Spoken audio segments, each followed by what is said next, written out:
Oreo milk shake செய்கிறதுக்காக நான் ஒரு பாக்கெட் ஓரியோ பிஸ்கட் வாங்கி அந்த கவர் எடுத்துகிட்டு பிஸ்கட் எல்லாத்தையும் தனியாக எடுத்து போட்டுக்கிறேங்க. இதை எல்லாத்தையும் மிக்ஸி ஜாரில் அப்படியே சேர்த்துக்க போகிறேன்.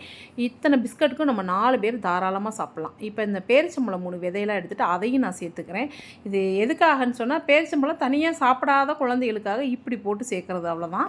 இதில் பால் ஒரு 1/2 லிட்டர் சேர்க்குறேன். அது மாதிரி சுகர் வந்து 1 ஸ்பூன் தாங்க சேர்த்துருக்கேன். ஏன்னா எல்லாமே ஸ்வீட்டாக தான் இருக்கும். அதனால் 1 ஸ்பூன் போதும். ஐஸ் க்யூப் மட்டும் போட்டு நல்லா அடித்து அப்படியே நம்ம ஜூஸ் மாதிரி நல்லா திக்காக தான் இருக்கும்.